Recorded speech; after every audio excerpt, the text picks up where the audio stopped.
Welcome to my channel Mauri Guru. Friends, 3 important points के बारे में डिस्कस करेंगे। पहला ये काउंसलिंग शेड्यूल, दूसरा डॉक्यूमेंट कौन कौन से रिक्वायर्ड हैं ड्यूरिंग काउंसलिंग, क्योंकि विदाउट डॉक्यूमेंट्स आपका सिलेक्शन नहीं होगा।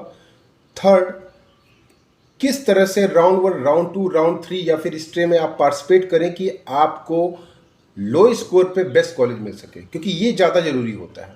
तीनों चीज़ एक्सप्लेन करेंगे वन बाई वन, शुरुआत से लेकर लास्ट तक। अगर आपको देखेंगे तो डेफिनेटली 100% बता रहा हूँ मैं, आपको बेनिफिट ही होगा, नुकसान नहीं होगा। वीडियो को लाइक और शेयर जरूर करिएगा। सबसे पहले जहाँ तक काउंसलिंग शेड्यूल की बात है, तो काउंसलिंग आपकी 14 अगस्त से लेकर 30 अक्टूबर तक है। काउंसलिंग का शेड्यूल कैसा है चलिए देख लेते हैं। जहाँ तक काउंसलिंग की बात करें तो राउंड 1 की काउंसलिंग हमारी 14 अगस्त से स्टार्ट होके 30 अगस्त तक जा रही है। रिपोर्टिंग 24 से 29 के बीच में, प्रोसेसिंग ऑफ सीट अलॉटमेंट 21 से 22 के बीच में, और जो चॉइस फिलिंग आपकी है वो 16 से स्टार्ट है, 20 तक है, और 14 अगस्त से आपका रजिस्ट्रेशन स्टार्ट है। ये तो रहा राउंड 1। राउंड 2 की अगर हम बात करें तो राउंड 2 आपका 4 सितंबर से स्टार्ट है और 22 सितंबर तक चलेगा। बीच में reporting, result, processing of seat allotment और रजिस्ट्रेशन के लिए जिन्होंने राउंड 1 में रजिस्ट्रेशन नहीं किया, जिन्होंने किया है उनको रजिस्ट्रेशन करने की ज़रूरत नहीं पड़ेगी। राउंड 3 की काउंसलिंग 25 सितंबर से चल रही है। 50 अक्टूबर तक रिपोर्टिंग होगी, वेरिफिकेशन होगा, और यहाँ तक रिज़ल्ट की बात करें तो रिज़ल्ट 5 अक्टूबर और चॉइस फिलिंग 27 सितंबर। रजिस्ट्रेशन जिन्होंने नहीं किया है वो 26 सितंबर से करेंगे। इसके अलावा अगर बात करें लास्ट राउंड, तो स्ट्रे वैकेंसी राउंड होता है, ये भी ऑनलाइन राउंड होता है। इसमें आपको अलग से रजिस्ट्रेशन करना पड़ेगा। 1 डे का प्रोसेस है 16 अक्टूबर से। बेसिकली 30 अक्टूबर, जैसे मैंने कहा कि 30 अक्टूबर तक आपकी काउंसलिंग चलेगी, तो 30 अक्टूबर तक आपकी काउंसलिंग चल रही है। तो सबसे लास्ट राउंड ये आपका स्ट्रे वैकेंसी राउंड होगा। कैसे क्या होगा, किस राउंड में किस तरह से सीटें आप पा सकते हैं, ये हम आगे एक्सप्लेन करते हैं। दूसरा सबसे इंपॉर्टेंट पॉइंट होता है डॉक्यूमेंट्स रिक्वायर्ड। डॉक्यूमेंट आपके पास एजुकेशनल डॉक्यूमेंट सारे होने चाहिए, ट्रांसफ़र सर्टिफिकेट से लेके जो भी सर्टिफिकेट आपके एजुकेशनल हैं वो सारे होने चाहिए। कौन कौन से ऐसे इंपॉर्टेंट डॉक्यूमेंट हैं जो कि आपके पास होने ही चाहिए ड्यूरिंग रिपोर्टिंग, वरना आपका सिलेक्शन रोका भी जा सकता है, आपका फाइनल सिलेक्शन। चलिए देख लेते हैं कौन कौन से ऐसे डॉक्यूमेंट हैं जो ज़्यादा रिक्वायर्ड हैं आपके सिलेक्शन के लिए। तक नीट 2024 काउंसलिंग डॉक्यूमेंट्स रिक्वायर्ड हैं वो नीट एडमिट कार्ड है, NEET score card, rank card है, क्लास 10th 12th मार्कशीट भी चाहिए आपको, और सर्टिफिकेट भी चाहिए, ID proof, Aadhaar card, PAN card, driving licence, passport, 8 passport size photograph, provisional allotment letter जो आपको कॉलेज का मिलेगा, एमसीसी की वेबसाइट से आप डाउनलोड कर सकते हैं। तो ये बेसिकली है। इसके अलावा कैरेक्टर सर्टिफिकेट या फिर आपके पास कोई और अदर सर्टिफिकेट है वो आप ले सकते हैं। ये मोस्ट इम्पॉर्टेंट डॉक्यूमेंट्स हैं जो आपको कैरी करने पड़ेंगे ड्यूरिंग। अब बात कर लेते हैं काउंसलिंग की।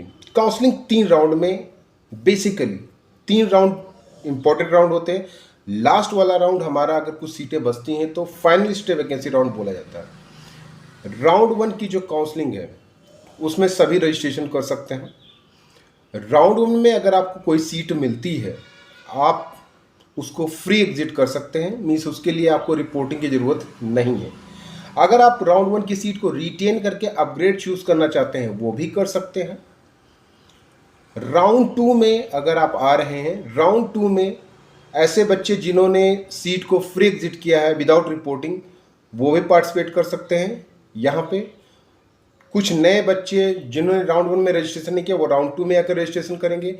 जिन्होंने राउंड 1 में रजिस्ट्रेशन कर लिया उन्हें राउंड 2 में रजिस्ट्रेशन करने की कोई ज़रूरत नहीं। राउंड 1 में अगर आपने अपग्रेड चूज़ किया है तो आपकी जो सीट है वो वर्चुअल वैकेंसीज में चली जाएंगी राउंड 1 की, और राउंड 2 की सीट आपको अलॉट हो जाएगी और आपने जो सीट छोड़ी है वो किसी और को अलॉट हो जाएगी। अब राउंड 2 में अगर आपको जो अपग्रेडेड सीट मिली हुई है उसको भी आपको रिपोर्ट करना है, ज़रूरी है। आप उसको रिपोर्ट कर दीजिए, नहीं तो यहाँ पे आपकी जो फीस है वो काट ली जाती है, जो आपका सिक्योरिटी मनी है वो काट ली जाती है। फिर से आपको राउंड 3 में रजिस्ट्रेशन करना पड़ता है। राउंड 2 से राउंड 3 में भी आप अपग्रेड कर सकते हैं। मीन्स राउंड 2 में अगर आपको सीट मिली है तो राउंड 2 से राउंड 3 में भी आप अपग्रेड चूज कर सकते हैं। लेकिन राउंड 3 के बाद कोई भी अपग्रेडेशन अलाउ नहीं है। राउंड 4 मतलब फाइनल स्टेज काउंसलिंग में केवल वही बच्चे जाएंगे जिनको राउंड 1, राउंड 2, राउंड 3 कहीं पर भी कभी भी कोई सीट अलॉट नहीं हुई है। कोशिश ये करिएगा अगर आपको फाइनल स्टेज तक जाना है, स्टेज काउंसलिंग तक, तब आप बीच के राउंड में पार्टिसिपेट ना करें अगर आप रिस्क लेके जाना चाहते हैं तो। अगर क्योंकि बीच के राउंड में अगर आपको बीडीएस भी अलॉट हो गया तब भी आपको स्टे काउंसलिंग में पार्टिसिपेट नहीं करने दिया जाएगा क्योंकि आपने एक सीट रोकी है। तो ये तीनों राउंड तो अपग्रेड चूज कर सकते हैं तीनों राउंड में, लेकिन फोर्थ राउंड में वही जा सकते हैं जिनके पास कोई सीट नहीं है। इसीलिए कहता हूं कि फोर्थ राउंड में अगर आपका लक अच्छा है तो आपको बहुत कम स्कोर पे बहुत अच्छी सीट मिल जाती है। डिपेंड करता है आपके लेवल पर, क्योंकि फोर्थ राउंड तक आते आते तो मैक्सिमम बच्चों का सिलेक्शन हो ही जाता है। कुछ बीडीएस ले लेते हैं, कुछ एमबीबीएस ले लेते हैं, बहुत सारे ऐसे बच्चे हैं जो ये सारी चीज़ें कर लेते हैं। तो कोशिश ये करिएगा कि अगर स्कोर कम है तो राउंड 4 का वेट कर सकते हैं आप। ये एक प्रोसेसिंग है जो धीरे धीरे आप प्रोसेस करके उस राउंड तक पहुंच सकते हैं।